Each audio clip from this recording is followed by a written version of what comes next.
Blissful awakening, you guys. I wanted to do another video, um, and this one is gonna be geared for my naturopathic students, my future naturopathic students, or just anyone really who plans on doing something that could be intense and requires a lot of energy, and just anyone who's dedicating themselves to something that's going to require a lot.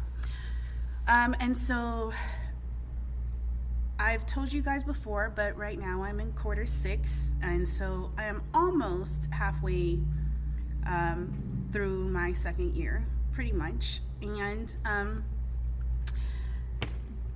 there are just some things that I feel like I've experienced, that I've seen in my peers, and as new and incoming students come, I see this over and over again, and so I just kind of want to speak on it.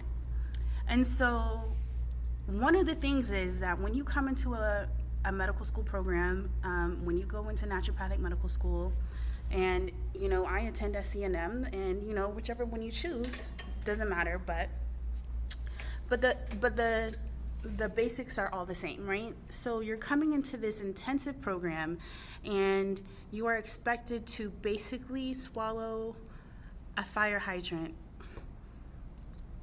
like the fire hydrant's amount of water, and just keep swallowing it, because that's how much information you're receiving all at one time.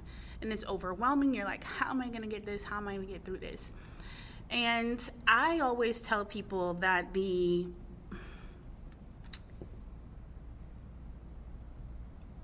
thing about any program like this is that although trying to learn this information is hard or whatever, and you have to learn, like, okay, what's my style of learning?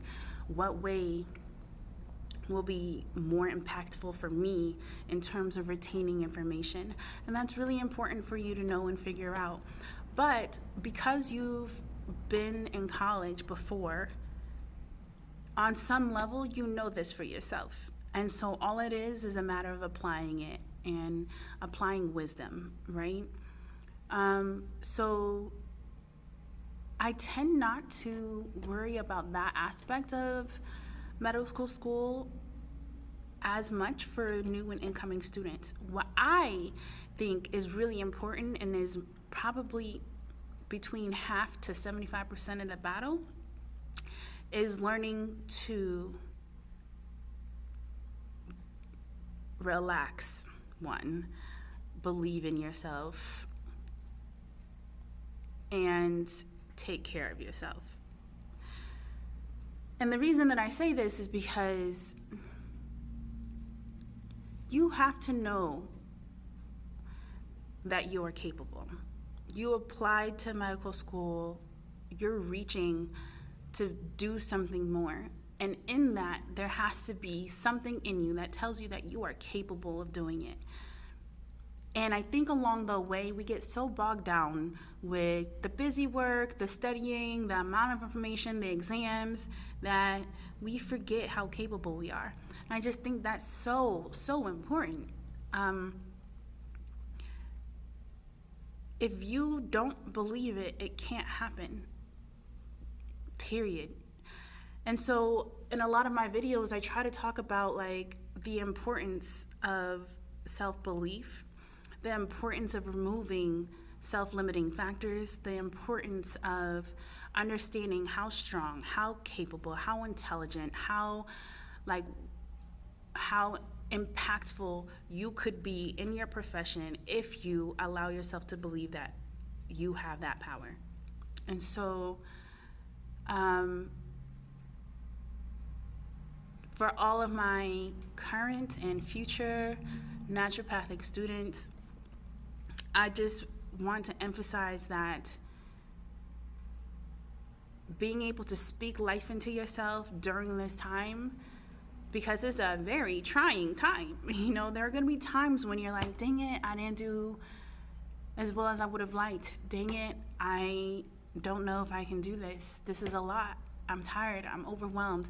Life doesn't stop just because you're in school. So you have to balance school and still deal with your life. And sometimes life by itself is hard enough without medical school.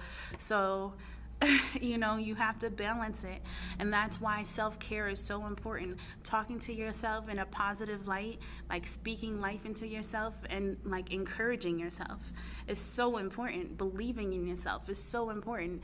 And then taking care of yourself, and whether that's working out in the mornings and then going to school, or when you're tired in the middle of the day and your brain is getting foggy, going to go work out, going to go do yoga, going to the gym, or, going to go get a massage, going to go get your toes done. That's what I did on Friday, in the middle of the day, So, like, whatever it is that you need to do to make yourself like not become adrenally fatigued, to keep yourself healthy, because what's worse than having life and school? It's having life, school, and being sick because you didn't take care of yourself. And stress will make you sick if you don't eat right, sleep right, exercise right, And so, especially because we are naturopaths, we have to embody what we're preaching to people, and that can be difficult when life gets busy and things get hectic, but the lives of our patients are going to be hectic. And what are we going to tell them? Oh, well, when you get busy, it's fine to stop taking care of yourself. It's fine to stop eating correctly. It's fine to not exercise. We can't promote that, and therefore we can't embody that. And so, like, remember your purpose, remember why you're here, like, practice what you preach. And we're stubborn, so we may say, oh, you should do this, and not practice it, but we need to practice what we preach. And so there's that. But I just think that the biggest, I guess, it's like medical school is mental. It's a mental game. It's a mental battle. And if you can conquer your mind, you can conquer anything. So that's my advice, I guess, right now. As a Q6 student, that's what I recognize, and that is what I try to like implement in my routine, is self-encouragement on a daily basis, especially when I have exams.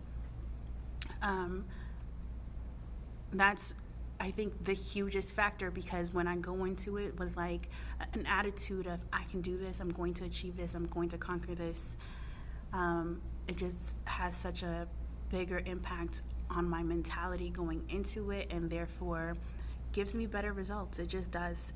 When you take care of yourself, you get better results, period. So anyway, for anyone that is coming into medical school, take that into consideration and put that into your daily practice. All right, you guys, keeping it short and sweet. I hope you guys take something from this and find it useful. And until the next time, shalom.